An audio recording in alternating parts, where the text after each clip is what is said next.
GTKE, we live in the building, man. We got Pops in the building, man. Pops. What's going on? OG in the building, Quicksand. man. I'm The like, holder Pops. of Quicksand. Oh, the This real. nigga came out It's his been- ball sack. You got a story to tell, man. Which I want to hear tell. first, shit. Who was born? I know basically every story go back to I was 3 years old. Something like Right. that. I mean, we can go origin. That's what we Origin. tend to do. We like to go to the top. Origin To the top. story. Because Like- we in Washington because you. Came out That's- here because you. So it flushed from there, from Chicago to here. Came out here. That's an interesting way of putting it. Or, well, yeah. No, Shit, because that's the story in itself. Like, because I thought about that other day. Like, why did I come to Washington? Was it love? Was it money? Or did somebody say you get the fuck out of here? Or you Chicago. The Chicago city, I mean, to Washington. This is the last person. Yeah. Yeah. Chicago to From Washington. getting shot, all sorts of shit. There's a story to tell. So, okay, boom. So like, we I'll start let from the y'all say. origin. Shit. I Growing shout up. out- How was That's it growing interesting. I'm shout out to both my pops because both of them, my biological and the person who adopted and raised me. Like I hated both of them. Not hated, mad at one because the one wasn't there. Yeah. Mad at the one that was there because it was heavy-handed. I'm not gonna disrespect his legacy that he left behind because I never seen somebody get so much props off of a pass like this. Yeah, the newspapers writing about him. They got That was Ibrahim. yeah, Ibrahim. Yeah. Yeah. And then my real dad, my biological, which is crazy is like this dude worked in United Airlines. I used to fly with United all the time. And I swear that was the dude I seen. He was a dude who stared at me and I got off the plane. I just thought he stared at me for like he beefing or some shit. So I stare back at people like, what the fuck are you looking at? But thinking back, I don't know if he knew I was his son or, you know what I'm saying? Because they Hold on, we thought, gotta give context to people, so I'm gonna pause right there. Boom. So Pops basically been looking for me in the church. He didn't know your real father like that his whole life, so he finally did the proper shit to do it, Analyzing, yeah. and found exactly who he was, and learned that he worked for United, and he United. just passed probably a year or two ago, right? yeah, cancer. Same thing right Cancer, there. a year or two ago. Boom. So he worked for United. So as Pops is reminiscing through his head, he's like, I remember a dude always staring at me. Traveling, you on the traveling. plane. Traveling. Yeah. So you 'Cause- getting there. You To mushing. think about it, it Who is was this dude. It was staring him at watching me watching him. Like, there's a vibe here. What the fuck? But because yeah, it never click. But he might have knew or might have been That's having what- the same vibes as you were having. Like, who is this dude? Who is this dude? right. But the whole time, that's you're his son and Mm. he's your dad type shit. That's crazy. Yeah, I was heard that I've been looking for him, but I stopped out the years because Google. I don't think when last time I looked, Google was out or it just came out. Yeah. But the way I found him because the information that I was given was the information that he had. Wait, the information I was given about him, I put that in there, and it came up because it was on his obituary. Oh, only because Because that's why Google. Because I was like, that's why I looked. I was like, I looked at the picture. I was like, damn, just like looking in the mirror, almost like this. It kind of. and he I was looked. like, what He the do fuck? look. He looked. I was like, oh it was, shit. It was just weird. I was like, it You was just, see me the I picture. seen I was it. like, Yeah. what the fuck? It's, but there's another picture on him shit. The one he was in his heyday, like the one I seen, he had the afro and stuff. Yeah, Like, but so Pops was a photographer. which is crazy They had too. a dance. He had a. Almost, he had a photography studio, and my mother was a dancer. Stripper. No, I'm just kidding. Granny. No, she wasn't a stripper. She No. she was in the African tribal. Right? Kind of like doing that. That's where they got the Turk from. But that's another story. But no, she was traveling all over the world. Yeah. With the, that's how she caught the attention of Nina Simone, who a lot of y'all, you can Google the name, but Nina Simone was pretty. Her music is still really relevant in music right now today. Like that ooh child, Yeah. things that get a little easier. That's on that cuts. Oh, that was Nina Simone. Nina I Simone, don't know. yeah. I don't know. It's a few other like she has some wild songs. She was kind of. I mean, to me, she was a diva. Like, but she was like Yeah. she was straightforward. She was always like she said something. I mean, we had probably like 10 conversations in my life. The times I seen her because she was always.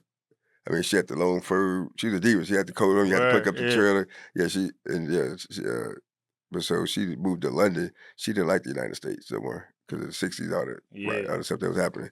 But Yeah, I we feel should it. technically, we went over there. Miles went to visit after she had divorced.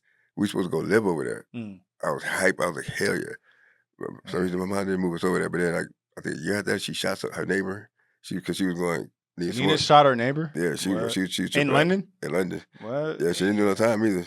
What? I think the neighbor was like knocking at the window or something, but yeah, she was mean and crazy. I mean, I could say I never nice asked grandma too how that ended. Like she always talks about it, but I never how do you, being on tour with her and shit like that. But I think she got pregnant.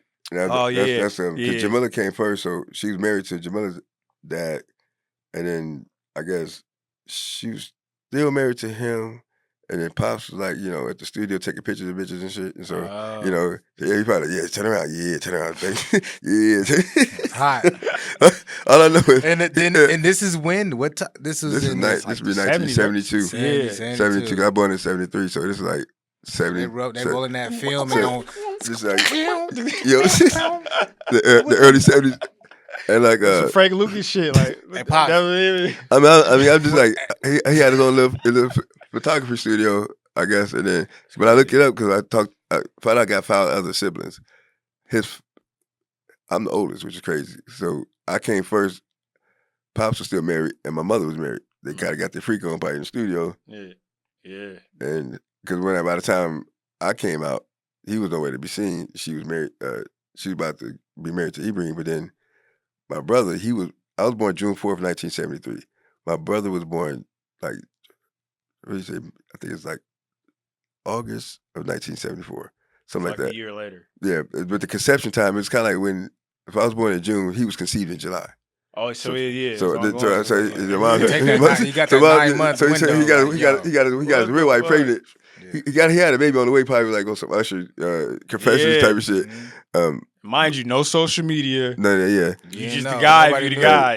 And so mom was walking around with the baby, and then I come in June 73. Then he's conceived and he born a year later, so they named him Vance. Yeah. But then he had another son by another different woman married to, and then the woman named him Vance. So it's 2 Vance. Right. So technically, they asked me, "Well, what's your birthday?" I said, "It's Ali," but technically it should be Vance. Yeah, I would be a senior. Yeah.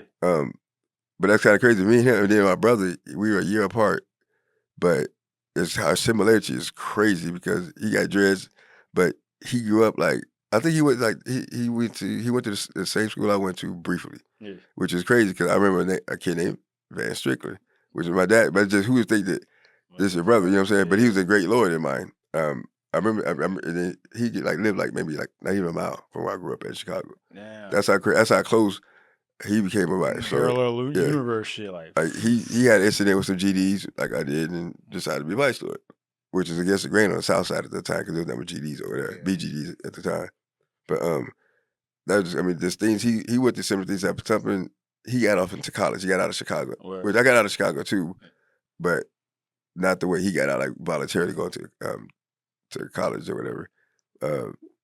Shit, the way I got out, it was just, people like, how you came to Seattle? I didn't want to come in. You got me fucked out. Leaving Chicago? That's what all the action. Shit. I still be like, how the fuck? I miss 24/7. It's like, and then I got people that looked up to me, people that I was responsible for. But things that got hot that summer had a peaceful summer, but a really brutal winter, something like that, because it's a civil war. I get to that, but yeah, we got going back to. So I got here. Benicia, I met her in Chicago. Me and D walking down the street drinking 40 ounces in the hood. I came up had a warrant at the time or not. No, I didn't have a warrant then because I was doing politics. What age would you say you're at around this time? 18. 18? Yeah. I remember because you can legally go to the county at 17. At 17, I just found that article that I beat that trial. You was born in, you was born in, yeah. I'm like 2. I was 15 when you were born. You was, I was 15 in 89. So 89, that year I stayed locked up mostly. Okay, yeah. Then I was out like 4, I was out to conceive you, out to get shot, and then that was it. Then I got out at the end of the you was born November 29th, I got out like December something. Okay, but I was supposed to do more time. They let me out early because they had more people coming in. They figured I served no time. So I thought I was finishing my time for that drive-by. Yeah, I beat out 10 charges. They had me on 10 different crimes, and I was pretty sure I was guilty of that because I didn't give a fuck then. But I beat each case except escape. Can't beat escape. Escape is simple. You ran. It's like running from the police. Basically. Yeah, how do you argue escape? You was in the room right now. Yeah. You're not in the room. It's not really. I was trying to ask my lawyer, can we? But it's only escape if you're charged of a crime. So if you beat the other crimes, you would think that, but No, that dude, I ran out of school. I mean, he was dumb when he put no handcuffs on me. He was like, "Do I need to put handcuffs on you?" Yeah. At that time, I accidentally punched a teacher. I was trying to punch somebody else, but she got in the way, and she admitted that in the trial too. And then Mrs. Hodges, I felt so bad because it was like the punch. I was trying to punch this dude like from here to where you at, running slow mo at a punch, and she just like ran in the middle, and I couldn't pull it back. And that was horrible because but Mrs. Hodges, she came to trial and told her like he wasn't trying to hit me because that meant that was big. Hitting the teacher, shit, that's like extra felony. So the cop came to arrest me. He's like, the judge told me, "I see you again." Ooh-wee. So I was like, I know I'm gonna get. But then I turned myself in. I was on the run for like 3 hours and shit. Called my uncle like, I need to get to Mexico, man. The police. I said, because Bruce knew about that shit. My uncle, they had plugs. He about that life. So I'm like, I need, one more ticket to Mexico. We can find G's cash. He's like, man, what would you do? I said, man, I actually need to punch the teacher. They finna rent. He said, man, you gotta take your ass to yourself. I was at this female house. Damn. Like, back then they showed you have a kid. You go to have a day at school. So it was her mom's house. So I'm like hiding out. And she's like, my mama come home at 4:30. I'm like, what? I can't hide out here for a couple days. so that I was like on the run for like a couple hours. Called my mom. She took me down there, took me in. I just knew they was going to keep me. Yeah. Mind you, grandma was a sheriff around this time, right? Or was it after? Was she in school then? Damn, was she in school?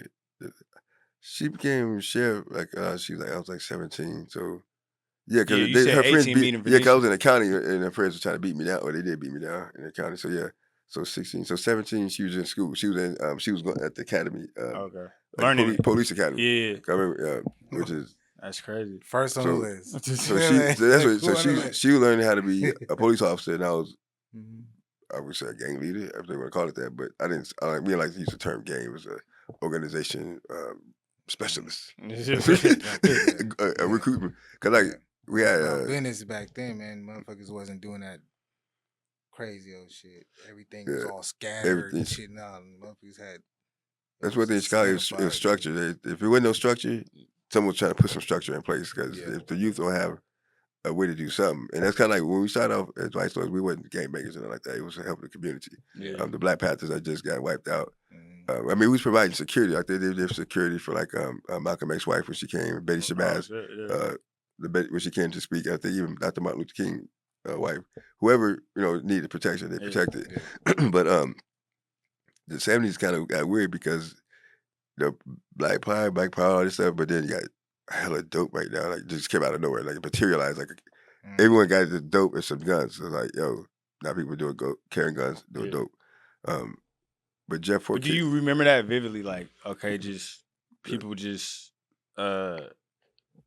I don't know, you know what I'm saying? Like you said, taking care of the community. You seen the then all of nowhere. The El Wilkins had it. So like the El Wilkins was, check this out. Like, did anybody like, what the fuck is that? You see somebody balling, does like, shit. It's supposed to be on the community. Because in South Side of Chicago, like, the Roseland community is a community within itself. And so the people looked after one another. But they had these gangbangers, but the gangbangers kind of knew when to mess with people. Yeah. And the thing was, I started messing with them. And so I was warned, like, by the Moose, like, you start going down that path, hanging out with them, we're not gonna protect you. Because I was scared of when the Moose was more, but I just thought I could, in my mind, I thought I could take off the dashiki and the headpiece and kind of blend in with have a little fun. Nothing, just a little fun, just cut up a little bit, but everybody in the neighborhood knew me. I don't know what I was thinking in my head because everyone just knew what I was doing. But now they're like, if you keep messing with them and they come after you, we're not gonna protect you. And then they didn't protect me. Yeah. But I mean, when I tried to break it up, I call it like, you got bromances, like a gang masters. I was just trying to have a little fun. I didn't think I wasn't trying to go shoot on people I just we hang out and go like skip school, go get a gang of candy and be at the arcade. But then like they had the truant officer, he come hunt you down. They come hunt you down in the arcades.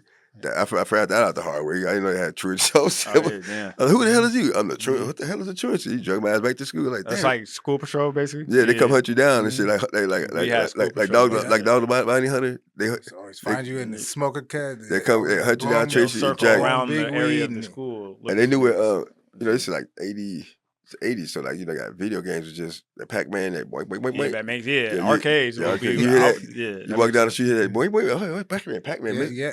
Just you go in and game. That's crazy. And there's always somebody on it. It's only a quarter, so it's always somebody on it. They playing it forever. Yeah. But no, that was the '80s was pretty cool because that's when like Transformers and GI Joe. Man, there's always something to watch pretty much on TV. But that's one thing I could do, like watch cartoons or whatever.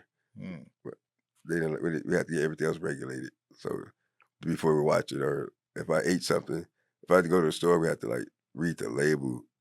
That's probably why I told someone. For the pork, looking for the pork. It would never say pork. It would be like, well, some would be like pork and beans, but some stuff, and that's we was realizing them was putting in our food. But it'd be like, it may have lard, may not have lard, or animal shortening was considered pork. It's another name too. It's like 4 different names you have to look for it. If you had it on there, couldn't get it. No go. Wow. All right, since we were on the like gang banging part, like, or it's just gang section, like, what led up to you getting shot in that? Before so that year, so we're talking like 1989. So like, let's rewind back, 1987. I was a nerd. I was what age is that? Shit. 15? You say 15 you had me. So 15 to 89. So 80, I was 14. Like 13 actually. Because I was on a wrestling team. I was wrestling, playing soccer. I mean, I tried to, we moved from Chicago to the suburbs of Waukegan.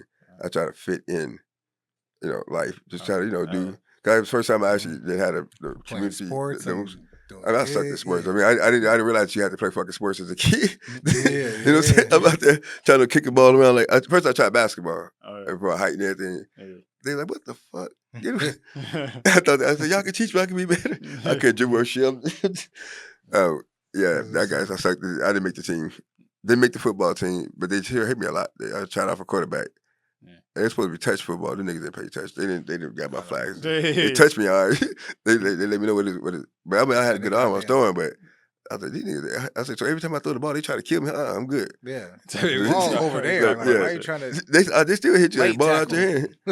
I mean, then we play outside on the concrete, on snow, or grass, and we didn't get no helmets or nothing. Surprised we didn't get a real because it was always big kids. I don't know why I always wanted to play with the big ass weirdo babies because they always like to crack shit out of your ass. That's how you do it. But no, so that year, like we moved to Waukegan. We was in Waukegan. I think we went from the thing that transformed me. We lived in the north side, the white side, when I first moved to Waukegan. Like that's when I got onto computers, 86 or something. Right. My friend had like a Hewlett, not a Hewlett Packard, like a Commodore 64. And so it was like DOS, and so like, but a couple years prior to that, when we was in the community, my mom used to have to go take these classes downtown at Roosevelt. I would have to chaperone her because most women were not allowed to go by themselves. So I would have to literally sit while she's in college like the whole day, like this. Outside. I heard some video games. I was like, oh, it's games in there? And they had a game lab, and it was actually on the computer. That's why I learned the computers. You can make games. With it. And these guys, they showed me how to. They took me in. Like, you be here. We show you how to work this. They showed me how to make my own game from scratch. It was a basic. They did that with Elon. That's crazy. Like something similar, just like that. Elon Musk? Yeah. Huh. When he was just around that age, probably a little bit younger, but his dad told the story too. He said the same, the same exact thing. Yeah, he's like, it's all DOS back then. But then that stuck with me. But they went on home computers, but so when we moved to the north side, my white friends, they got home computers. So I'm using it. Then they showed me about this hacking thing. What they call hacking. Yeah. We were trying to change our grades and shit. Oh, yeah. Something like that. It was weird how we had the phone on. I mean, we didn't, I can't remember if we were successful or not, but we did try. Yeah. We, watching movies. But then that next year, this is like 87, 88, we moved to Southside. That I was like night and motherfucking day. Like now I'm gonna get on the school bus with the niggas with that shit. And I got my little books and shit, my little heavy. So everybody in the bus looking like, who the fuck? Damn, society. Like, I mean, girls. I mean, I was brutal. And my dumb ass go way. I would go way to the back of the bus. Like everybody looking at him throwing shit at me, and like they just started looking at me like, man, take your ass. Yeah, I started. Okay, so I started taking their abuse. I just took it. I didn't say nothing, but I think within that year, I got tired of people talking shit about me. I remember one day I just stood up and said, you know what? The next motherfucker who say something smart about me, I'm gonna fuck you up, dog. I mean, I'm not joking. I'm gonna really fuck you up. I'm just tired. Just leave me alone. Let me do I'm gonna give my grades. I'm a straight A student. I just want, you know what I'm saying? I just want to do my thing. You know, I'm not banging at this time. I just by myself. No brothers protect me. You know, but shit, did they stop? Hell no. No. They said this motherfucker said he gonna do something to us. I did. Alright. I mean, his name was Michael Madison. It's a big dude too. I said, this is how my crew started. Being Tim Armstrong, I got him because Tim Armstrong, he had like about 8 brothers. So I'm like, I need somebody that got families that nobody fuck with. Nobody fuck with Tim because he got about 20 fucking brothers. I mean, I talked to him the other day about he got 20, but the Armstrong pack was deep. Like, so nobody fuck with them. But so I was like, and he's the one at the back of the bus. And he's tall and shit. I was like, okay, I mean, should we like, could you be part of my crew or something? Start this crew up because I'm tired of getting picked on and all this shit. And we should be sticking out, watch each other back. And he's like, all right, bet. I said, okay, so the first target we're gonna get is the dude with Michael Madison. He talking shit. I went him in school earlier, and he wouldn't take the ass whooping. So he's like, I'm gonna fuck you up after school. So I had to step to him. It took the little wrench. I said, I gotta hit you. Go bust a nigga in the head. Shit. So tell me we mean business. He said, bet. So we were looking around the corner, waiting on the come. We looking. At the last minute, he hands me the wrench. Said, you do it. I said, what? I was nervous. I was like, fuck it. Boop, boop. Bust down. They gave him to the officer. Like, they took us to the office the next morning. His parents, my mom, and all this shit. Like, why are you being violent, hitting people with poles? You're a good student. I'm like, that was my first violent act in school. They didn't understand. Like, I'm trying to be. I was like, man, student. they talking about me. Like, they were talking about my mom's name. My mother's name Jamila, so they be like, they start scratching like they're just this dumb shit. And then it's crazy. His mom was there, and she was like, well, his dad is Muslim, so why you talking about Muslim? I'm like, oh shit, damn. What the fuck? He's Muslim. I'm like, nigga, your name Michael Madison, but they didn't change his name, so he was trying to fit in with everybody else talking about me. But that's the dude moving forward. That a couple of months we had this beef didn't stop. This beef escalated, like literally like Biggie and Pac type shit. Yeah, because he after that, then he still wanted to come at me. He got a couple more guys. Oh shit! So I seen, and Blue was a white boy. He like, I know he was crazy because the first time I met Blue in 6th grade, he just fighting like. So he got down with us. There's like, we tried to so they got another person now. We got like 8 of us and 8 of them. And so, it escalated by them sitting in our, we had a crew. This is our chair at lunch, the cafeteria. We sit here. Come to the cafeteria next day, dancing out. They was a dance group. These niggas sitting in our chairs. I picked up a chair and started smashing the dude. I just had a violent tendency. They didn't understand, like, because I was abused, I think, so much with violence that it made it easy for me just to go right back into it. But they wouldn't understand why this dude with big, my glasses be all thick, straight nerd. Didn't know how to dress, none of that shit. Matter of fact, they used to crack on me. I didn't know my daughter. They used to be like, yo, Joe, your speech is slowing down. I'm like, what do you mean? They're like, your speech is slowing down. Like, what the fuck are you talking about? Your life, your left, you said your right guard went left. Nigga, you stank. I'm like, oh, shit. Yeah. No, because it was funny because in Muslim religion, you're not supposed to show. Like right now, I'm naked, so I got my knees showing. This supposed to be covered right here. Like women and men. Like right now, elbows, past elbows, elbows and knees. Baby. So when I took showers, like I had the gym suits. I kept it on. I'm trying to show. I'm literally washing my clothes on my. And they like looking at me. At first time I actually seen another male. Like I'm not trying to look at y'all. I'm like, what I'm saying? And everybody naked it's jail shit. No, real talk. Cause I thought everybody was doing it. I realized like, you took it in the shower. But I wasn't trying to be butt naked in front of these. I mean, I don't know. Hell no. And so they allowed it because of the religion. But I'm not. I don't think I ever went to high school showing my yeah. That was it. Now I think about it, but crazy. But then I don't get down like that. Then I stopped taking showers. That's when I became fresh out of the gym. They worked the shit out of you back then in the gym. You weren't just gonna sit on the side and be like, I just want to eat some cheese crackers and watch these guys. You can't get no note. No, you have that big ass rope. You climb that motherfucker like the military. Oh yeah, did that dodgeball, whatever. But I mean, PE, what they call it, PE now, physical. Yeah, PE education. I mean, they had a square dancing and shit. I'm like, no, for sure. I don't know how the fuck I learned how to square. Rodeo shit. I think they kind of started that with a little bit. That rope shit. I think it must have ran out of that rope is scary though, because you get up to the top, like you look down. I slide down. And you try to burn your hand. Yeah, you slide down if you want to. I can't because I did that time. Sit down that shit. Yeah, learn that. Like don't do a belly flop off a high top diving board. Learned that the hard way. That shit. I didn't get back on the water. That shit. I hit the bust that shit. Like no, so yeah, water hurts. I never thought I should. When I see movies like people jump off the bridge, I'm like, I can jump off the bridge, lay down water. No, that's a little different. You hit that water, it's like hit the concrete. You move through. But that's 80. That's 87. 87, yeah. 87. So then, and you said 88. Full flash banging. At that point, I mean, because that was like my sophomore year, like freshman year. I mean, I was on a wrestling team. I started when I got because everybody was banging. We was all on a wrestling team together.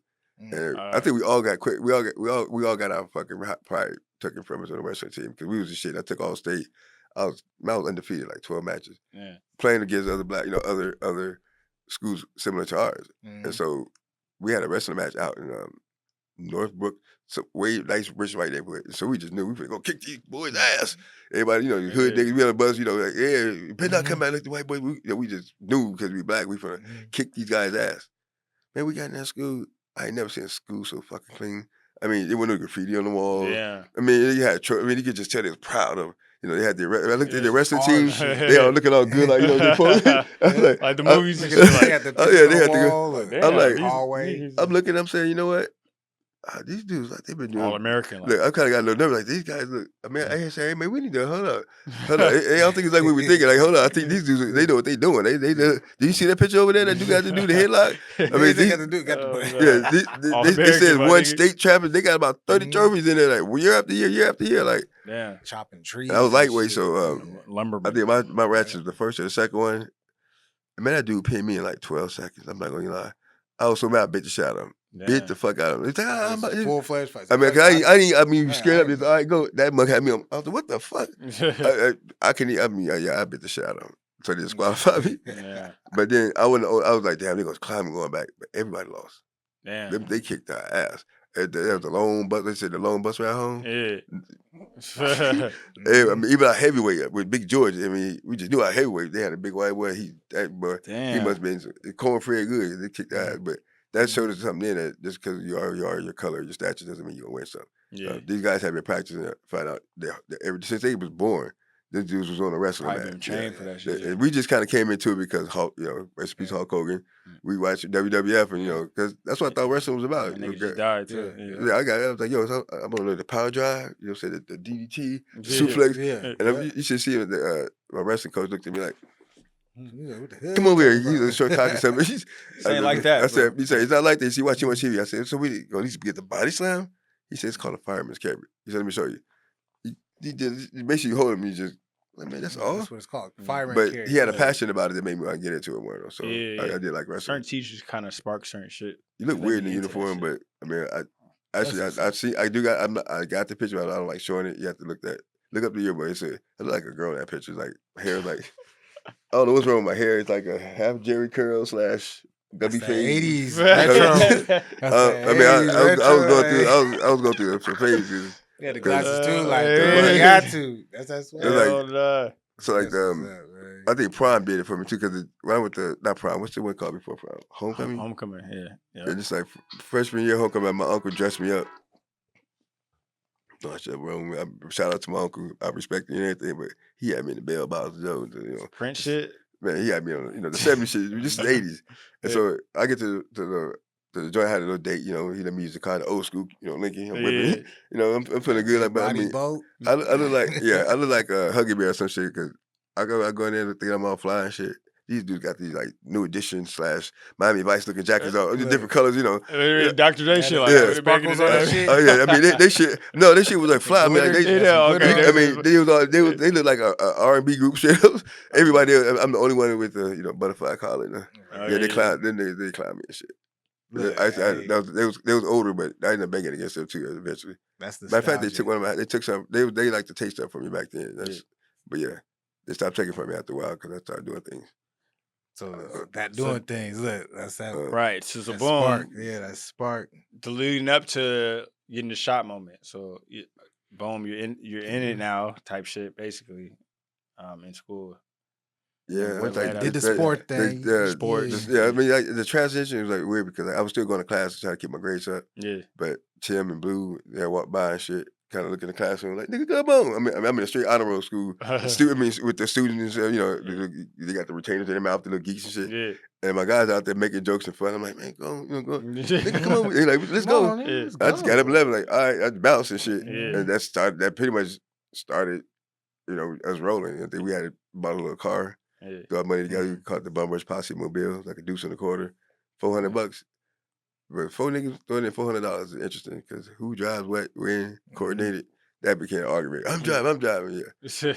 And that's it. Y'all in the whip. Everybody We, in the whip. I mean, the drive to school, like 80. the drive to high school, that was like the best day of my life. I mean, because I went from hell yeah, because not everybody's drive. I mean, I Yeah. don't know about back then, but I know when we was going. shit. We weren't. I mean, Too many people wasn't driving like that. I mean, I don't think nobody had likes We them got the between us, but we car, didn't I'm care. riding with him, so it's like, that's already. And that car fit like 20 people in there. But I didn't say 20, but it fit a lot of people. yeah. Y'all was lapping up, and there's still some room.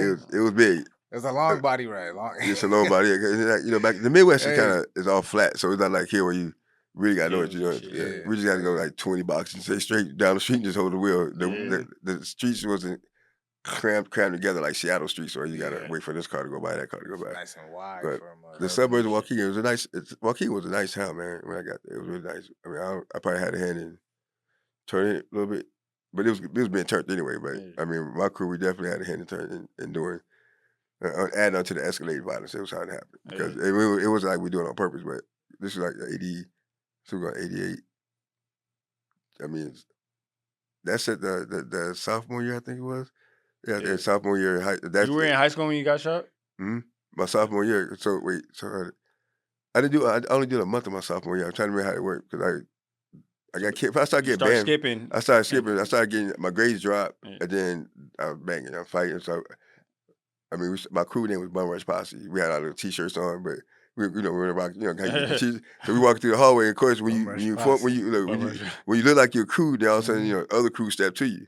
BRP. Yeah. They started making jokes about what does that mean? Burp? Like, Burp. Bum Rush Posse, motherfucker. That's crazy. It was Move like aside, motherfucker. Yeah. it was like self-made games back then. Like it was like sort of gangster, but in Waukegan it was kind of like it wasn't organized. So it was like the people just made up games like they got the mob, MMOB, making money off bitches. Yeah, they used to go crash parties in North Chicago, and they was menacing. They was half the wrestling team. Most of the wrestling team after that just said, "Fuck, we're gonna just go fighting." That's what we're gonna do. Yeah, and then you got Rush, RUSH, Are You Safe Here? That was Tim's brother crew. That's crazy. That's kind of how it was here. Like niggas had cliques. Like it was different. They might be Crips and they might be Crips, but it'd be like Knockout Crips and then Hilltop Crips. And they were into it. These are two Crip crews into it with each other type shit. And then we had beef heavy. I mean, the dudes we had beef with, like it started with a girl or some shit. I don't remember. But I got Pat Jones on the phone and he was talking to some girl that she said something. The nigga said something about her or something. I just kind of took the fight to him, like, don't talk to my homie like that. I mean, I just made. I mean, it started. It just. I mean, I just took. I feel like I had to defend. Respect, like, man. Yeah, you know. Rest in peace, Pat Jones. What? I can talk online. Yeah, over free man. And these guys were dancers. It's called DBI, Deaf Boys Incorporated. These niggas had high-tie face, but I ain't gonna lie, I was jealous. Them some pretty motherfuckers and shit. You know, they get all the bitches. And we so ugly. We grinding and shit. They come. They all dressed up. Then they had their mama's cars and shit. You know, we on the bus, so you know. I think it back. You know, shout out to the guys. You know, it is what it is. Though, like, this is a vision in that thing. Like everybody, like, what's crazy, like, I mean, for a minute, I was getting jumped. Like I was fighting all the time, but like the people going back a year, like what got people start coming around me more, it's cooking. Like cookies. The bullies in the neighborhood, for some reason, these niggas like cookies. Fuck my head up. Cookies. Oh, really? I mean, like, literally, I got in a fight with this one dude, like, was going home. I was back, I was going to kick his ass the next day, but I seen him walking by my alley. I'm like, I'm ready to go out and scrap. He's like, hold on. Bro, you cooking? Yeah. Them cookies? Yeah. You want some? Nigga, we about to fight, nigga. You want some cookies? You're a gangster, ain't you? Gangsters don't eat cookies? Gangsters eat cookies, but gangsters eat hungry too. There was an experiment back. It was kind of bigger than what they were supposed to be because they're like biscuits almost. They were tearing them motherfuckers up like that. You boys don't get fed much, huh? Come on over here. I got. That's pretty much how I brought the rest of the crew in, like, you know, food. Okay. So now I'm not getting jumped. I got, you know, the bullies. You know, they ain't bullying me. So if you're not getting bullied, you know, turn into the bully. But so we in 88. 88. So that's that New Jack City era. So 88, I got locked up. I started getting locked up like for dumb shit, like for shit, and I didn't understand how juvenile system work. I just when you go to jail, you think you want to be there forever. Yeah. Then you get let out the next day, like what? Yeah. So then you go back again.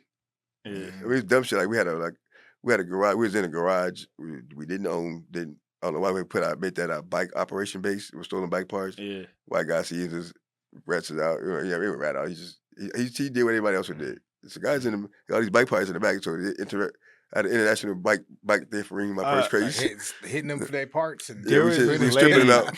Stripping out. R.P. Uncle Charlie. Just at his memorial, there's this lady. She's a white lady. Older white lady. But she's looking at me. She's like, I'm like, and she's like, who's your dad? I'm like, Ali. She's like, that shithead. Oh, like, wait. I said, what happened? And she's like, she told us. I said, give me a story. She says she used to stay across the street from you, or grandma and them, you guys, and they caught y'all drinking. Cindy. And then they was like, well, we're not gonna tell, but you about to get lit with us. So they got y'all lit type shit, like, or let y'all drink with them, and y'all was throwing up and shit or some shit. Like, I'm like, what? She's like, yeah. We caught them drinking our beers or some shit like that. And then I might have been Cindy. She was white lady. Or whatever. Yeah. That's Cindy. And Steve was her husband. Yeah, Steve. And I was best friends with her sons and stuff. They had like 7 kids. Yeah. She was always a Steve. Like, he'll be on my. And then she explained that story. I was dying like, damn. Shit, her kids had the whole G.I. Joe set. I mean, the whole Transformer. Every... Man, I used to love going to play that. Every action figure. Niggas getting brewed like. That's what she talked. I just seen her I ran back. I went to her house when she said I passed to let her know what happened. And so I heard my grandma, she said she talked too much. But I mean, that's go pet collar. What's that pot color in the kettle black? But so got the homie that got all the games. G.I. Joe's like, and Mom Dude's got the brew in the back. That's like, wait, man. But the main thing, like the transition from being on the north side was nice. You know, it was nice. But my mom couldn't afford that because we was a single mom. So we had to move to the projects. And that's why I'm like, Mom, you're going to kill me. I just started banging. I'm like, I'm not part of their clique. So basically, it's number gangster disciples in the project. Vice Lord at this time, but BRP Vice Lord. But it was kind of interesting. That's when that kicked off a few things because it had some shit happen in the projects. Like, literally, like fighting with people. It got more violent, I think. But we was training ourselves to like for fights because we was like rappelling off the roofs of the projects. Like we had rope, we had all this ninja gear and shit. I don't know where we got it from. I think Numo Blue's grandfather. Is that when he? Okay, so this one, Blue's grandfather had passed. It's 88, and then going into 89. We was cleaning out the attic. And so his granddad lived like 3 blocks from where I lived in the project. And man, we opened up a chest about that big. We popped it. Get them guns. Word. I'm talking about old gun grenades. I mean, you should have seen. I remember like. I already chased some shit about grenades before. I just never. Imagine we get chased home from school. We still banging, but you got the project niggas. They would chase us with 22s. Damn. You got a 357 and 44 Magnum. Big shit over here. I had about 3-4 guns. I said, man, shit, ain't nobody gonna fuck with me no more. You got me fucked up. We start walking through the hood, and then everybody know I'm strapped. I'm ready. And they came through their little 22s, trying to pat. I said, ain't shit. Boom, boom. And they said, hey, can we buy guns from you? Come on over here. We shot some of the guns. I mean, every time that it was a good idea, it's back being that they were like enemies, but business is business. It's about money at the end of the day. But that's what led to Blues demise. Kind of part of she led me to being port force out of town because guns brought the ATF. And this one particular story when y'all look back at it, you can Google it. This kid, his name was 15 years old, nerdy kid. Came to us one day like he wanted to rent a gun from us. Let me just hold a gun real quick. I'm like, man, no, he gonna get $500. Oh shit, yeah. I was like, man, it's good money. We broke, man. I'm like, but then that's how he gonna give it back to us? I said, something's wrong with this. That's how I said, Blue don't do it. So this dude, he might shoot himself in the foot or something, or shoot his eye out. We did it. He did it anyway. You know what I'm saying? Dude brought the gun back the next, like you said, like 2 o'clock, whatever. Give us the rest of the money. Took my money. Went to his chick's house. Trying to smash on the chick, she didn't give it up. So I'm like, man, fuck you. I'm gonna watch the news. Told her goddamn news, and they're bringing bodies out of a house. Look like his house. I'm like, that cannot. My whole heart started jumping. Like, oh shit! Don't tell me this. He killed his parents with the gun. Damn. And raped his mom. What the fuck? It was Google it. Google it. It's a Gurney, 1988. Gurney boy kills 16-year-old Gurney boy kills his mom and dad. It was the biggest story in Lake County at that time. What the fuck? I just looked it up the other day. I think his first name was Tracy. Tracy something, but. Damn. And of course, after he gave the gun back, he got in the car and tried to hit the border. They call it the Canadian border. Damn. And I ended up being in uniform with him that same year. But he kind of right. He didn't tell on me, so he told on Blue though. And by him telling on Blue, an association, the ATF came down. That's Blue. Ironically, my best friend Blue was killed by the Chicago police, murdered, and shot in the back. Damn. Which he said that's how he did say that's how he was gonna die, but because Blue just. I mean, here was some funny story though. mind you, I was kind of like grew up in Muslim community, kind of nerdy, kind of. So I didn't even know how to dress cool. Blue, the white boy, he showed me how to be the banger, just like a banger. I mean, the nigga, like, I'm trying to leave the house, but happy like, she said, no. He come crease shit. I'm like, my hat on. White boy named Blue. No. He makes sure it's straight, you know, and say, now you gotta walk like this. Look, now you gotta walk like this, you get some swag. Cause okay ass swag. His okay ass. So I was like, they was like, put your pants out a little bit. I'm like, man, go leave my pants alone.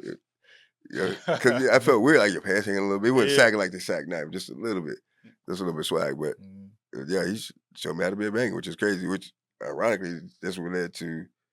So 80, going to 89, he was there when I got shot too. So I went to the youth home because I did that. These same guys I got into it with, that crew, it escalated to the point where after I had that fight, and I hit that teacher, went on the run for a minute to escape, and then they took me to the youth home and they let me right back out.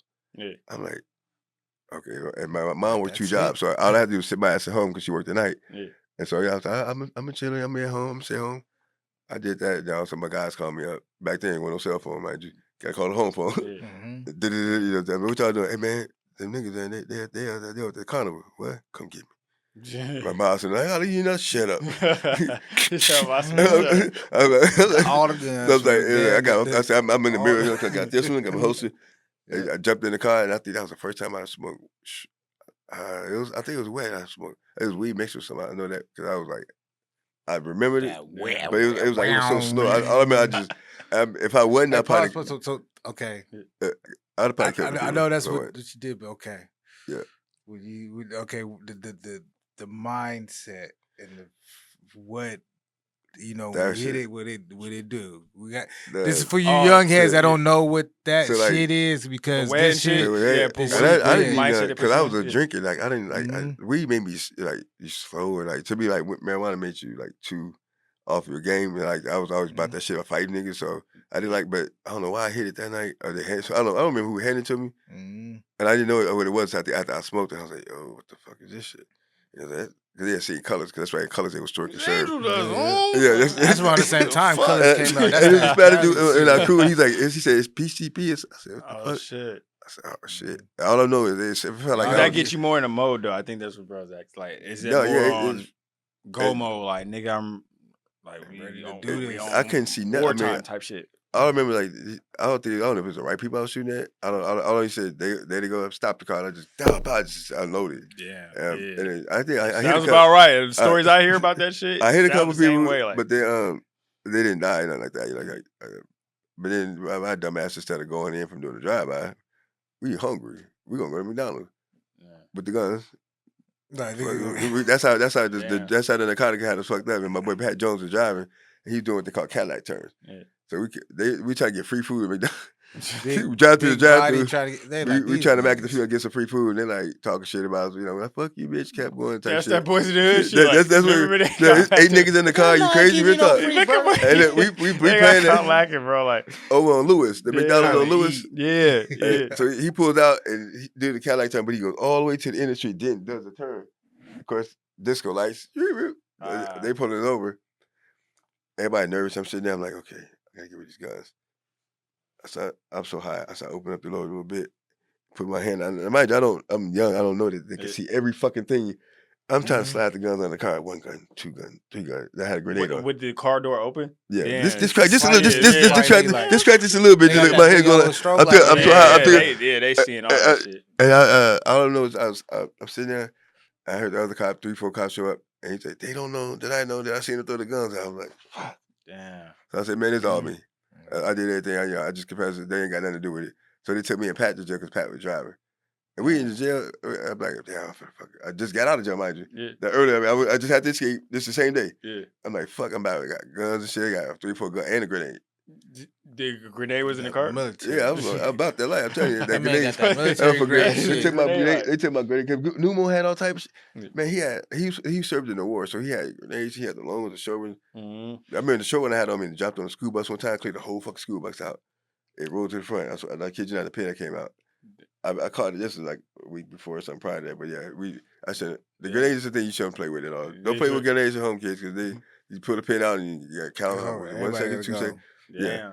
The whole bus cleared out. Back then, if that's how it was now, shit, man, I'd be a terrorist. What the fuck? You had to throw it and blew up? No. It dropped out of my. I had it on me, and like somebody was talking shit. I said, fuck all you niggas up. Boop.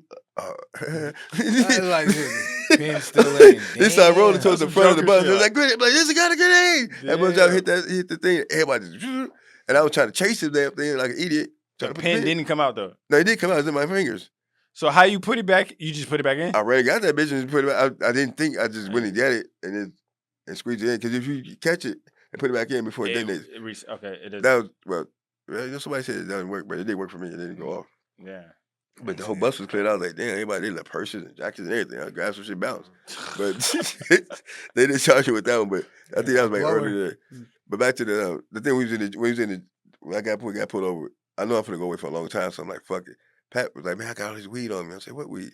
He had some dirt, dry Mexican seeds. Sticks. I was like, man, they going to fucking give us the life sentence and shit. I said, back then we stupid. I was like, we got to eat this shit. We got to eat it because it's evidence. We got to eat this over, B. This why I said, we got to eat this shit. He said, all right, come on. Hell no. No water, no nothing. We just chewing. And it's an ounce. It's like, you know how much that shit? Yeah. Bro, it's weed everywhere. We choking. And we hear people laughing. What the fuck they watching us laughing at us? We don't know. The cops. The cops were laughing their ass off. Cause we're throwing up. We trying to hurry up. It's all on my shirt and shit. I'm like, fuck. They came in. Because he started choking them. They're dying and shit. I'm like, nigga, you can't hold your goddamn. They came in and made us get. They didn't try. He said, guys, just sit down alone. Don't worry. Cause weed was a big thing back then. Like having cocaine on you. But yeah, I'll never again eat some fucking Mexican weed without no water. I mean, it was I can still taste that in my mouth today. But, the cops let you guys go? No, they let me go. They just in charge. We was in a holding room. Yeah. So juveniles have you. They put me in a big cell before, but then I think this time we was in a holding, they're waiting on your parents to come, whatever. But I wasn't going. I knew that was like, so that's sitting there. So that's the beginning of '89. Cause I don't know how, because I got out, like I see if you like a January, February. I remember I either they let me out or something where I got out and then I go right back. And then they let me out. I did like 6 months or 5 months, whatever. I got out on my birthday, June 4th, 1989. Yeah. That's when I got shot. And so the day you got out, you got shot? Yeah, my birthday. Word. I didn't know that. My birthday. I heard the story a zillion times, but I didn't know it was the birthday like that. June 1st, I was there. They put me. We rewind back. I had 10 charges from the drive-by. Put a mic a little bit closer. So I had 10 charges from the drive-by, and we took it all to trial. Yeah. One by one, I beat each case. Boom, boom, boom. The case is for the guns. The people that testify. I mean, they just if they testify, they just say I wasn't a shooter. Yeah. My boys handle their business. Yeah. That's all I can say. I believe at that. You know what I'm saying? Yeah. You know, statute. Yeah. I mean, I don't really know how they did it. Yeah. But that last, so I was like, yeah, I'm gonna walk out of here. Because I had sent them a letter actually to break me out. Yeah, the way I wrote it, it was like, because they're scaring your mail. Public Enemy that year had the dopest track album. It had Fight the Power. That was because 1989, the number. You was in one of those videos. Which one? Professor Griff. That was Professor Griff. Yeah, like 2 years later, I ended up doing it. That's what I was like trying to say. I tried to do the rap thing. Went to Florida, but that song came out, but it was just weird because that year I don't remember the whole year, but I know like 3 major events happened that year. Like you was born, Cassie was born, I was in jail, but I was only out of jail like maybe 5 days. It seemed like, or maybe 10 days. I don't know. It just didn't seem like I was out that long. But when I came home again, I was on my birthday, and June 1st, I had a dream. We was at this camping trip because this program they put me in is called Stay, STAY, Short Term Alternative for Youth. It was like it's supposed to stop you from going because they were supposed to send me to St. Charles. Yeah. I would not be sitting right here if we send me to St. Charles, Illinois. That's the prison. That's the juvenile prison. That's called that gladiator school. Everybody get raped in that bitch. I mean, it's like they're like all the young thugs in Chicago, all the young from like 11 up to 12 up until like 21 or.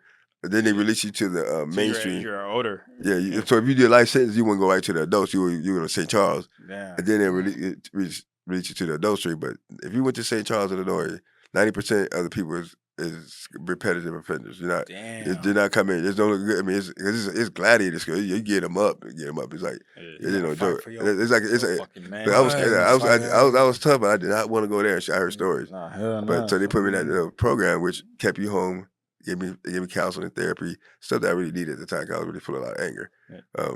But then that's what set the tone for the rest of my life because I was able to talk my problems out. But they took us on these camping trips. Like they took us to baseball games. We would do swimming, calisthenics. Right. So I was at like the peak of my life. I was like working out every day. Yeah. They got us on a regimen, a routine more than what you would have at home. Because most of the kids that was in the program was coming from single family homes, no father, moms at work. Nothing to do. Putting that into the yeah, so stay active. And so they were all GDs, which is funny because I rode a bicycle, but we all got along. I hang with they all got cool with me. Yeah. Scotty Johnson, you remember him? Charlie used to. He was real good friends with Charlie at first, but he got on dope. He was younger. He used to always come around, but Scotty was in that program too, though. He didn't. I think I'm probably the only one in that program that probably survived. Yeah. Just because that was the last year they did it. It was saving kids from getting in trouble. But back to that's probably what saved my life because I was like so physically fit then. You know what I'm saying? So 3 days before I got out, I had that first. That's what I really had a first vision about. I had visions, but never. I mean, I had a dream. In the dream, it showed me getting shot.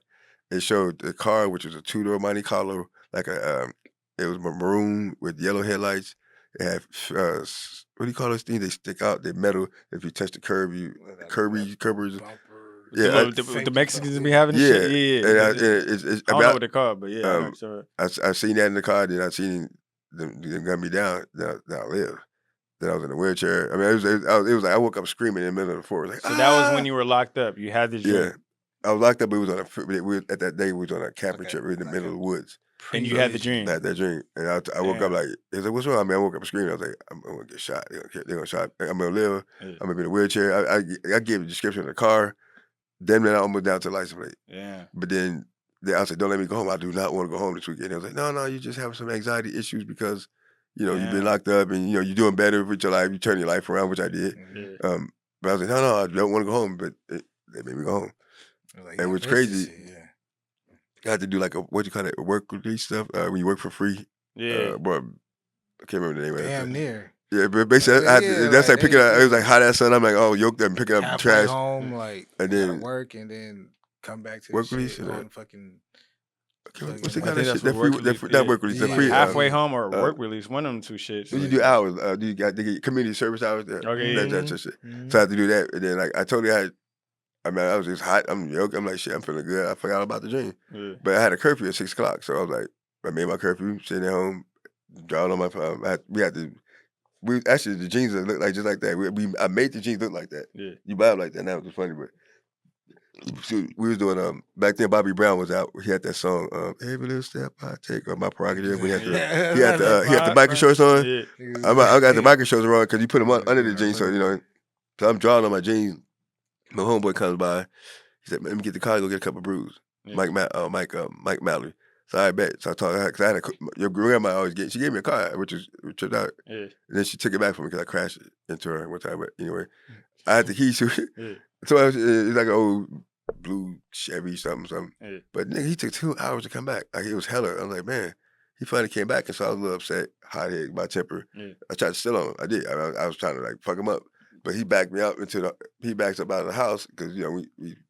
The doors open. This your homie though. Like, this is my homie, yeah. But I'm trying to kick his ass because he took my car for 2 hours. And he didn't bring no beer back. You got me fucked up. I'm getting in my mouth. I had a beer in the bus.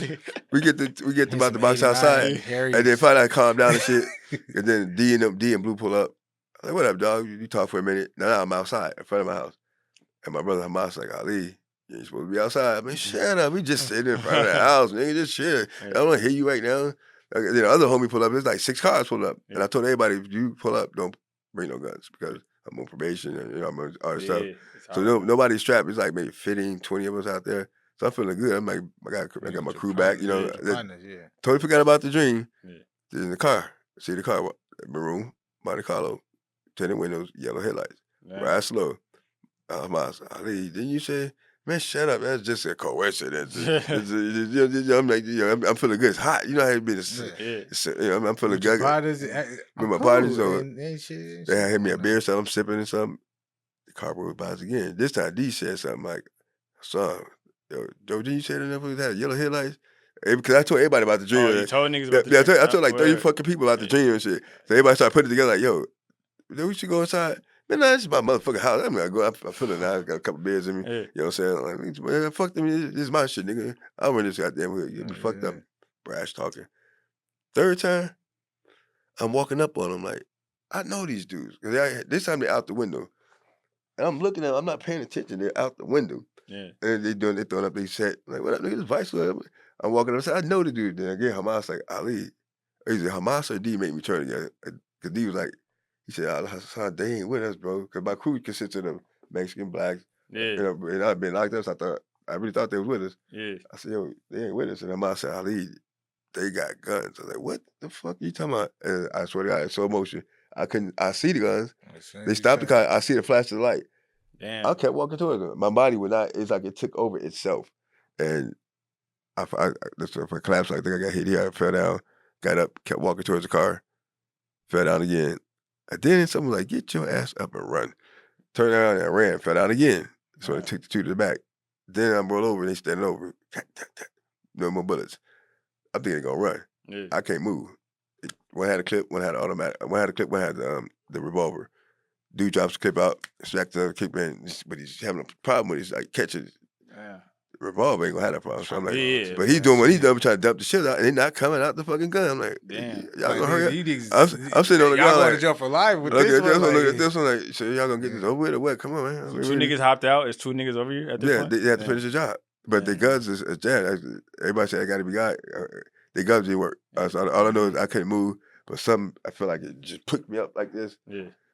And then I'm standing up, I'm like, I just took off. I mean, I don't know how I had to bang on my own door to get in there, lock the door and shit. Cause imagine, it was a gang of niggas behind me. Yeah. Like when that happened, 18, I looked around, not a soul in sight. Ain't got no not even a cat. Not even that.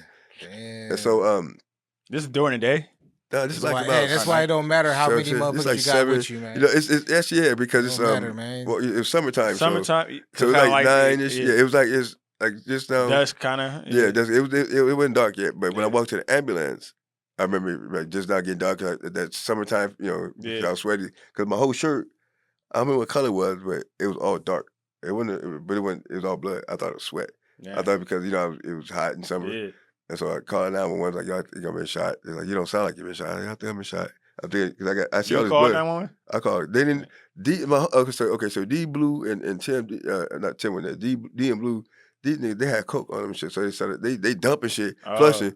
I'm like, let me get some of that the first time. Like, let me get, I'm trying to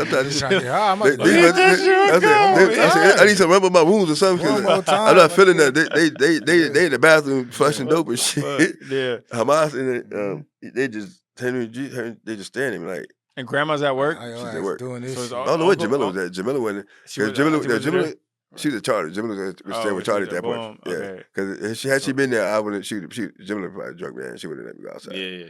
She's a bitch. I mean, I love my sister, but she was about that. Yeah. I had to listen to her. Yeah, she wouldn't. But told your ass, see, now you're shot. Like Hamas after the fact. So like, I called the ambulance and shit. I kind of walked out because I'm trying to be all cool and shit. Walk up to the ambulance. He's like, you the one been shot? Yeah, man, let's go. Man, I got the ambulance. I was like, I damn tears in my eyes. Like, man, what's going on, man? Like, my body, I think it's just, it started. Probably the adrenaline's running. The adrenaline started to slow down. I say, something's wrong. I don't feel, I said, man, something's wrong. They're like, we got a black male, 26 years old. I was like, 26? I'm like 16, 15 years old. I'm not too. Because then all I remember is that my eyes are closed. I felt like they're closed. The ambulance stopped like 2 blocks away. And then it was like, he said something, get the defibrillators. I was like, what the fuck going on? Yeah. I guess apparently they didn't know the bullets. I was bleeding out the back. Oh, and so they lifted me and seen all this blood. I was like, oh shit, they didn't, because they patched up. They stabilized me in the front. They didn't look in the back, and so that's what made me. I lost the blood, made me drift off. But by the time I got to the hospital, they was pronouncing me as being dead. But I'm not dead. I'm like looking at my body. I'm seeing them washing me in there. I'm just like, yo, what the fuck? I seen them cutting stuff off of my body. That's what made me mad. Cause I started yelling at the doctor, bitch, give my shoes back. I had some lottos. Taking everything. They cut my brand new, but they were brand new lottos. Give my shoes back. The lottos before y'all time, but like lottos are British Knights. I remember BK's. Yeah, British. I mean, like you said, all white and white. I mean, that was dope as fuck. But they don't just pull them off. They cut. They take them off. They cut them off. No, they do scissors. They cut it. I was like, yo, they put it in the evidence bag, I guess. Yeah. And I'm watching them do this shit. I'm like, that's fucked up. They not hear me. Butt naked. Then I seen. That's when I first seen the Rolex because I seen a doctor. he was scrubbing or something, and I seen the Rolex. Like the first time I said Rolex, and he took the watch off. Oh, that's a nice ass watch. I'm like looking over his shoulder, like, what y'all about to do? But not feeling. I'm looking over there. They got these lights, and my body looks like it didn't look right. It just like they had. Damn. Two. I mean, they were doing some shit. I'm like, that nigga fucked up. So I go to the next room. I see my mom's. I see people praying, Muslims and Christians. Yeah. But this time I'm like, so this is an out of body experience that you're talking about. So mind you, y'all, like this is okay. He ain't walking and doing this shit. Right. Like he laying down. He's watching his body doing this. I even told the doctor with his because I hadn't seen the doctor when I came to. I told the doctor about his watch. He didn't have it on. He had a wireless presidential, and it was like the time was 8:15. Damn. And he's like, you see me scrubbing at 8:15, and mind you, they scrub is like from here.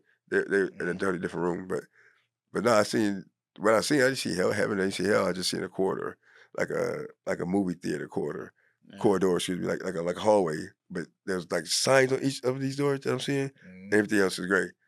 And so when I go in the door, they don't open it, just let me go in. It's a movie playing, and on the movie screen, it's myself, but in a different. It was me, but it wasn't me. But it allowed me to fast forward to see the beginning, like a movie. And at the end, I seen the end scene was the person dying.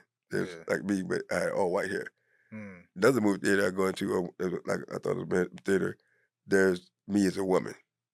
Now no cross-dressing shit, no homo, no puppy, no different life shit though. Yeah, so I'm like I'm confused at this point. It's like my sister, so like I'm like that's an ugly ass bitch. I'm like that's an ugly ass bitch. I'm talking shit. You know, damn, what the fuck is that? Really, another one. I'm like a white person, but I know it's me in the movie. I was like, how the fuck? I'm scratching my head. Scenario or something. But each one, I think I've seen a 4 or 5. But as I went further, I feel like I can't go backwards. Like I feel like I was watching a movie.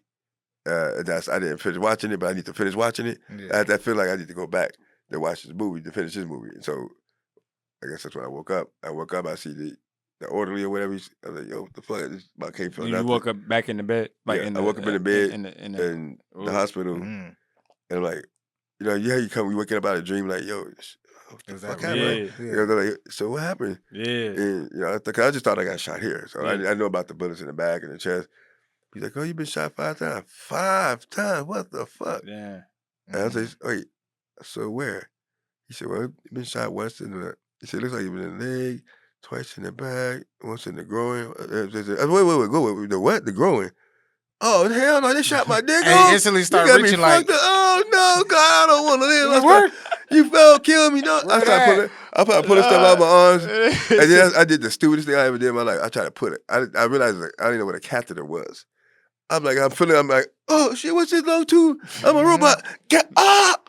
Because catheter, they put in, it goes all that's all up in your meat. It goes up your whole. To get the pee out, right? Your meat hole. No, that one. It does. Anything that got to do with niggas, like, but they put it up ain't your just wait. Oh, shit. They said it just so you can. I thought it was sure you could pee and it goes into the shit. I guess because you can't get up. It went through. I mean, you can't pull it out. That's for sure. That everybody so it hurt so bad. Then they rushed it and gave me. I passed out because they hit me with something. Then I came back too. That's when the doctor had the chart out. He's like, let me explain. Yeah. Your groin is the muscle is in the hip base. I was like, why you just saying the fucking hip? Why you gotta say? That's scary. You hear the groin me? Everything worked from there on. I'm 15 years old. I don't want to lick. Got me fucked up. With no dick shit. What we do? I got shot on my dick, man. But you lick shit. You have much crack, man. You have me. People. I'm not doing that. But the funny part about this, the people from Youth On came to visit me and shit. It's like, yeah, don't tell us about your dreams no more. Damn. Oh, so they remember. Yeah. Like, oh yeah. I told like everybody, everybody would listen. I told the exact every detail of that dream happened. So I'm thinking I'm trying to go home and shit. Like, okay, I'm just go home, rest up. Mind you, my guys are kicking off dust in the town. There's a couple people got shot that night, accidentally or whatever. Like, so to this day, like you don't know what that was because you just got out. So it was just like I don't know, race worry. Like it wasn't the hit was not on me. It was there was Latin Kings that hit me. Latin Kings, they're like that's crazy. That's like they're like our Mexican counterparts, and so like they called in some guys out of Mexico for a hit on this dude named Daryl. Daryl, he's a punk ass. He's black, but he hung out with all Spanish people. He was maniac disciples. He was black though. Yeah, he's black. Word. He kind of like I can see why they did shit different because he had like a Gumby face. We kind of similar, and they see me with these different Mexican whites, so they thought I was him because I beat him. Looking for him, but I fucked his ass up because he was laughing at me. He laughed at me about the shit. That's what I beat the fuck out of that dude. So you seen him afterwards? Yeah, he laughed at me. You got shot. I said, I tried to kill that dude. How'd you know they was looking for him? He told me. I mean, the town talks. So as is because them guys didn't make out of prison. They got hit by their own people because they fucked up. They started an unnecessary war. They supposed to go hit the disciples. They figured he was GD type shit, and then the dude was GD. They hit the allies instead of the enemy. Yeah, and so there's about shit. Yeah. I just hit the wrong place one time. Pretty much. Yeah, and he was laughing because they were supposed to kill his dumbass. He got killed. I think a little bit later, but because he had robbed him or something. But yeah, I thought it was because of some shit I did from the carnival. Because it was other shit. That was a hell of other incident I was shooting at. But karma's a motherfucker. Like it catches up with you. Cause I mean, I was like, even though I thought I was gonna die, I was cool with it because I did some fucked up shit before I went to these. Like I was some stories I can't mention.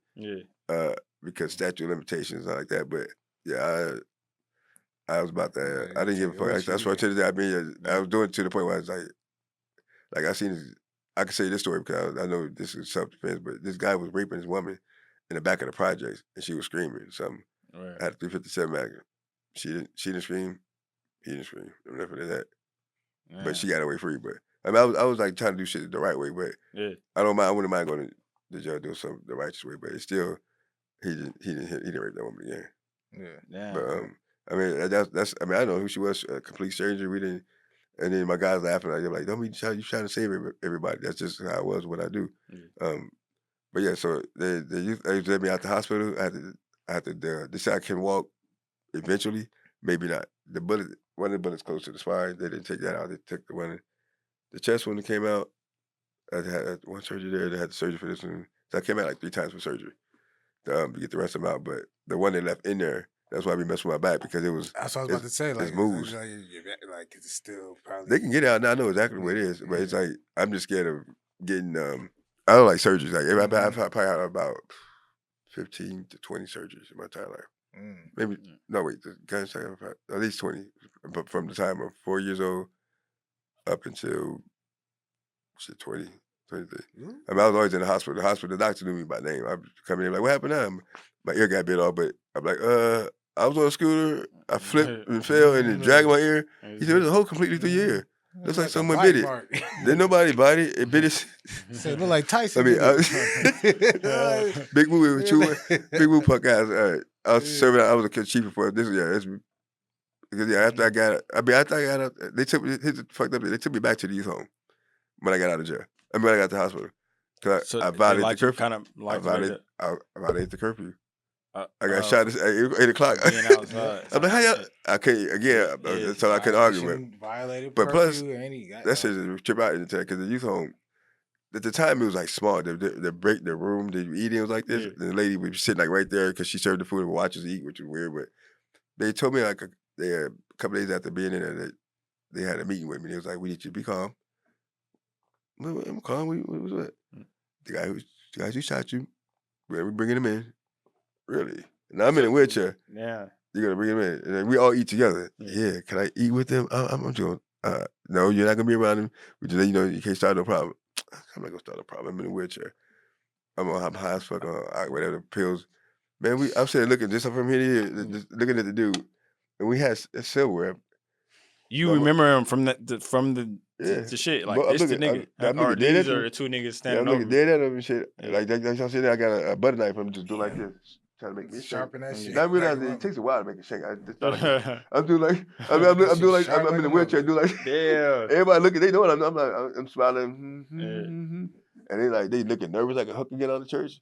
But before, I mean, I guess they realized I wasn't gonna have my shank much longer, or it's gonna take a while because Scotty, my guy Scotty, he just kicks it off. These are disciples. Yeah. They start fucking these dudes up. I'm like, yo, let me get some of that. Yeah. So I jump on, I'm crawling. I can't walk. I'm crawling over trying to stab this motherfucker with a butter knife and shit. Damn. I was really trying to. I mean, I figured with a butter knife and get it. I just did it that much more. Yeah. Then they dragged my ass. I felt somebody drag. Like, let me go, motherfucker. I'm trying to get this bitch. They got him. They beat the dude down, but then they put me in the hole for like a couple weeks, a long while. Yeah. Matter of fact, I spent the rest of my time in the hole. Now I think about it, because I didn't come out to you, Mister. When you were born. They came and told I was in a hole. Cause I was in there for a while because I was like, fuck this shit. We thought it was over. I'm gonna do it's gonna be because there's so much to tell. It's gonna be in parts. How many minutes we at? No, we had like a damn near an hour. I'm gonna go and things rapper. I'm a rapper with we can part two. Part two gonna be after 1989. So, but part two can be the continuation of how it got here. Because that's really it. Because like 3 years later, I'm in Seattle. Like literally, like 3 years later, I'm in Seattle, Washington, not knowing not one person but one person, and a whole different lifestyle. Because that's a series of steps where you got to go. I mean, that's gonna be called when you got to go. You got to go. Yeah. But no, real part to it is. Yeah, with the minutes. Because at this time, like I said, I got out. I had chilled out when I shot out. I got shot. I did the rest of my time in these homes. Like you were born. I came home. I was ready to go get back with the streets. And I was laying down, and your grandma gonna put you on my she laid you on my chest, and she was like, "Man, I'm trying to get the fuck out of here." I watched the nigga. What you do to this thing? What you do? I'm not changing no fucking diapers. I just fell asleep. And I was like, I woke up like, okay, that's what they would do. Like they would when I come home from banging shit or whatever I was doing. I lay down because I had a water bed because I couldn't sleep in a regular bed. I just remember I lay down, and your mom would be at the house like, "Fuck, where'd you get her?"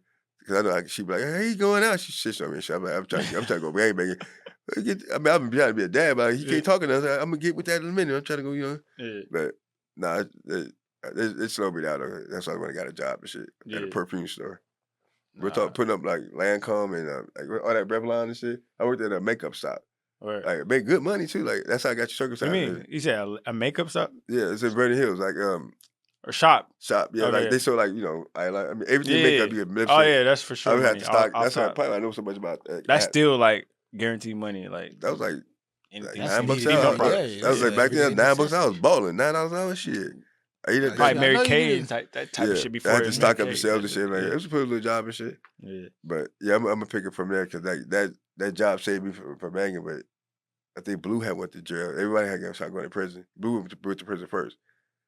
But I picked back up when Blue got out of prison. That's what we got on because I thought they was gonna kill him in prison. Right. He came out stronger. Like he held his own and then came out with rank. So basically, meet the plug. Yeah, he came out with rank and the plug. Like the what's before the plug? The whole grid. Yeah. Like, he put it. Niggas meet niggas in prison, so it's like. Yeah. I mean, we thought we were gonna get that. I mean, he's a white dude go to prison. I said, man, he ain't gonna kill that.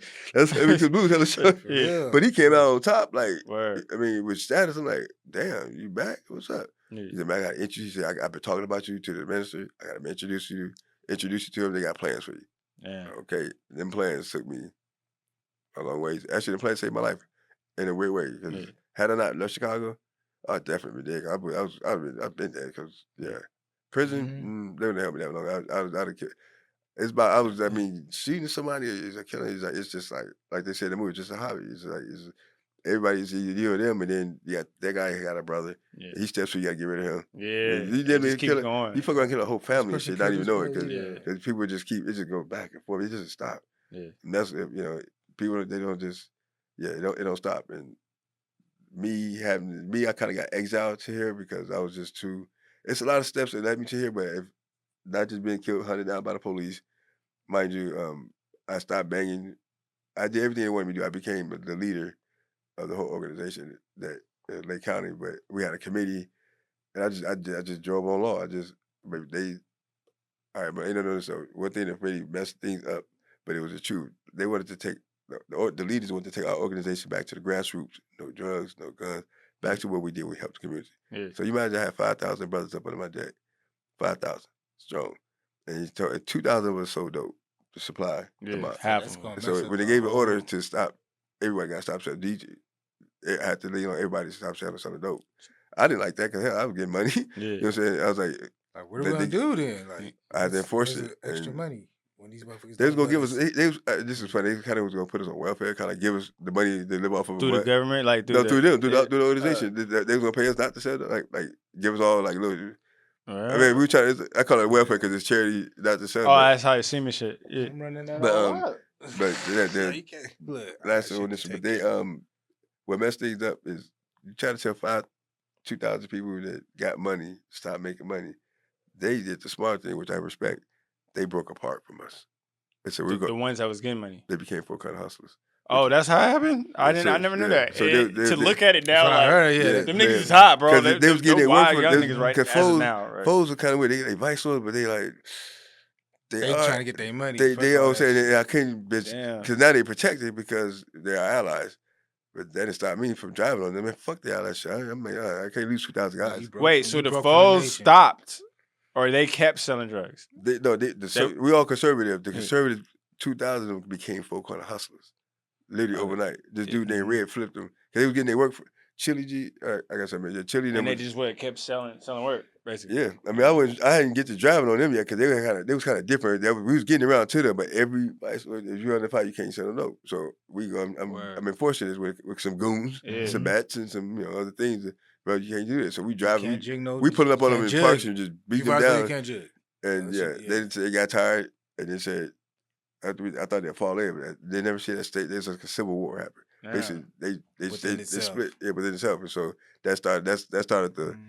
That war, I think, is still going on to this day. I feel a lot of people died. Break off because there's a lot. It's like, man, how we gonna get? How we gonna make a living? I mean, sometimes motherfuckers don't know. What's crazy? I was the same way. I didn't want to stop them. You got me fucked. I did not. Indeed, at the time with my best friend, he was the main dope dealer of the crew. I'm like, we could keep it on the down low. You know what I'm saying? But that's all we wanted to do. But I had to drive down because they were doing it blatantly. Like they be like, people would call you, such selling dope at the park. Saying, fuck y'all. What?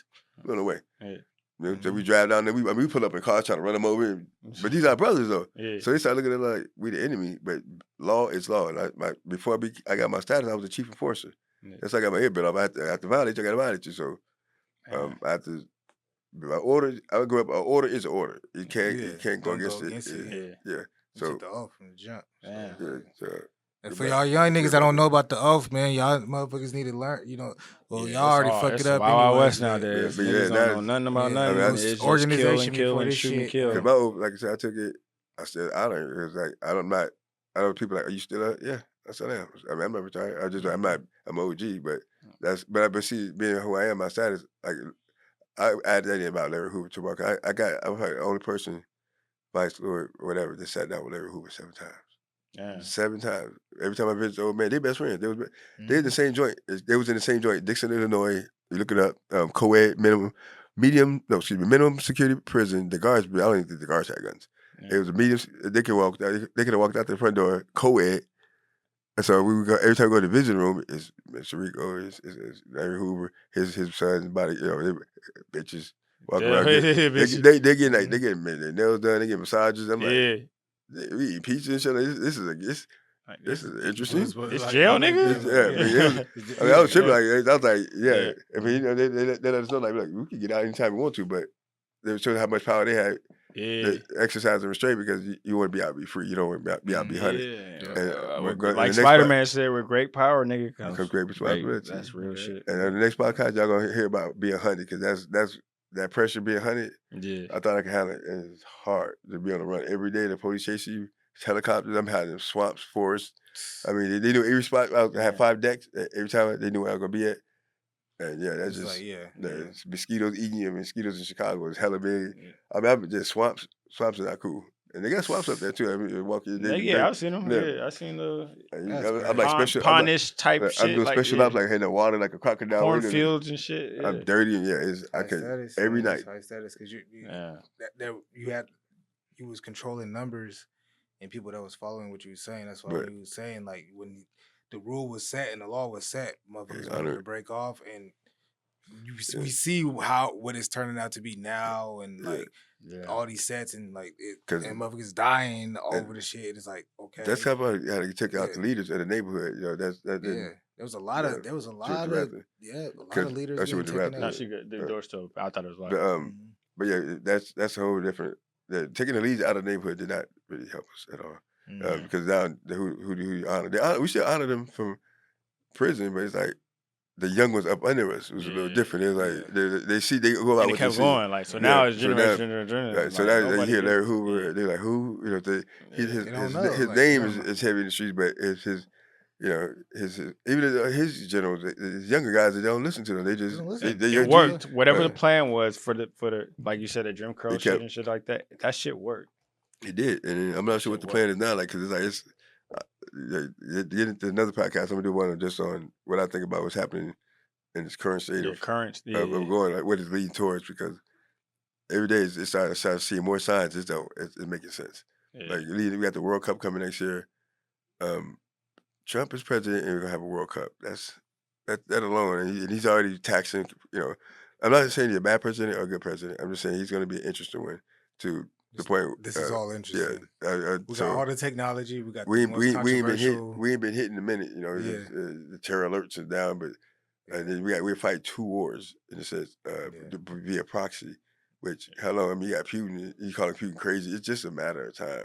And he's sensible. Yeah, World War III has already started. Everybody's sensible, but it's like World War III has already started. Arguing with my homies, like they're military niggas. They're like, we would never be on soil. I'm like, nigga, don't never say never. Soil, you crazy? They're already here. That's what I was telling niggas. Like, nigga, don't ever say that. And I'm like, every empire falls. They got every empire falls. They got tunnels and shit. I don't care what you niggas talking about. Like, we'll fall upon ourselves, and they just gonna pick up the scraps pretty much because I mean, China's about every major property around our bases and all around our airports. Why are you buying property like that? About bases? Like you said, I don't think it will be something within. Like it's not gonna. I don't think it'll like it can be. I don't think we can be defeated like that by force, but it's little things. COVID can pop up again and wipe out a lot of us. It can make us weak and cripple us to the point we need foreign aid more than ever. Motherfuckers is retarded. They become we come help you. You send some tanks over there. Some troops over there to help keep order because people riding in the streets and rely on foreign help, and next thing that foreign help turns into foreign invaders. I think it'd be civil. History-wise, we have been invaded before. They burnt down the fucking White House. Look it up. Word. I believe it's 18 something. I believe it's you got to Google it. I want to say British, French. I think they marched on Washington, burned that motherfucker. The president ran like a bitch, burned that motherfucker down. That's the White House. That's the new one. They chased him. Took the Capitol. Took the Capitol, pushed in. Back to dreams. I've had vivid, crazy dreams of shit blowing up and planes coming through and niggas dropping out the sky like troops and shit. Like I've had that dream several times. Like Red Dawn. That was a movie. Vivid, crazy ones. Like what the fuck? You ever see that movie? Red Dawn. No. It was based. Basically, in most people kind of watching it, like we got invaded by the Russians and the Cubans simultaneously. The Russians and Cubans got together because Cuba hit us from the south. The Russian hit us because we Spokane and like we close to Russia. Because we're on the border. So niggas say if it were to happen, it would be Washington. Like here, EMP. We got the headquarters. We got the headquarters. I seen it. It's a dude that just did he did a scenario basically saying how, and then everybody in the comments was like, that'll never happen because we have this. We have all the military equipment. And that's why bro, you niggas is tripping. You're too comfortable. We're niggas are too. You have some, don't mean. I mean, the Roman Empire was the greatest empire on this planet. That's what I said to the homie. Like I said, all the Romans were running it, but they had to keep constantly fighting on different fronts. Yeah, and they fell from within. Caesar's falling to people. Nero's reign, it burnt down. Yeah, so everything has a set course, right? The Russians does. We might wipe each other all out. So a lot of people don't even know what that DEFCON state is. DEFCON 1, DEFCON 2, DEFCON 3, DEFCON 4, DEFCON 5. The state of readiness of our troops. DEFCON 1 is missiles, nuclear is in there. I think the most we ever went was 3. Or something. 3, Cuban Missile Crisis. I believe I can look it up. Might have been the Cuban Missile Crisis. We went to almost DEFCON 2. The next is pushing the button. And then that's when these niggas gonna push the button, and they gonna push the button, and then that's what they say. Actually, it happens automatically. It's like everybody launching their shit, and then that's gonna be... The computer senses a nuclear missile coming towards it, it's gonna launch a nuclear. It automatically they're gonna launch one to counteract it, and then someone else the mutual Mad Max concept. Yeah, mutual agreed destruction. Whole world, desert. Whoever does live in desert. I don't think our nuclear missiles work on this planet. I think the aliens took them all out. Real talk. I was just about to go there, but I think that I do think we're in a timeline where these niggas will intervene. The submarines, I think. I've seen it. I've seen footage where like they're fucking with shit like they're shooting shit out. Like nah, nigga, hold on. The only thing they might have not disabled would be the subs because the subs they go. The nuclear subs can go in the water for 10 years. But they got aliens coming up out the water, so. But the nukes fuck with the alien realms as well, so it gets beyond us. It's all those different. It's their technology. It's not us fucking our world. It's fucking they shit up too. They nuked this planet before. They would have had Mars. The Anunnaki had a beat. They had because if you look at the Dead Sea Scrolls, the Anunnaki, they would fight amongst themselves. And nuke. They said that was Mars and came here, like and tried to redo it, type shit. Like and they looked it up. They got all these different sites that they can understand why how nuclear energy had. It's still radioactive. Yeah, still, we didn't have nuclear energy to this time, but what yeah, the and bad- Glass or sand that turn to glass that only happens at a certain degree high temperature, from yeah. nuclear Interaction weapons. type And it makes shit. sense. And this shit had to be much bigger. Than, well, we got some little bitty. They shit was like because We got hyper. What they're called? Hydrogen. Hydrogen, Yeah, Stuff way like bigger where it's than like it's a vacuum that sucks in. I mean, it's like, all they don't types talk Hiroshima about- and all that shit. Way. That's why I don't think. That's my theory. I mean, because growing up, we just knew it was a launch or something. I think the aliens did some shit. And they know our shit can't launch. That's my theory. You said they did what? They did something to they always had these sightings over nuclear facilities. Yeah. And they seen beams of light. Yeah. Like shut shit down or activate it and just shut it down. Just let niggas know. They seen the shit get activated. Yeah, stop fucking with the shit. And cut them off. Or they just activate Shit's it. hot, my nigga. Like, no, leave it alone. Too much juice. So I think we're not responsible as humans with the tech. Right. I think that's what it is. We crossed a threshold. Like the Roswell crash happened right after we dropped our first test. Yeah. Thing. And that's about that got attention. And it sparked the whole. Yeah. So you see, it's like you got a pet fish or I don't know some pets. Your dog got a lifesaver or some shit. You know what I'm saying? Let me say that. Or just imagine ants. So we drop a gun right there, and it was like they're ants. They don't know how to pull the trigger. Right, Next thing you know, boom! Yeah. Oh shit! These niggas pulled the trigger. That's what I'm saying. Now we gotta intervene. Yeah. I looked this up with the ants. Like they can carry 50 times their weight.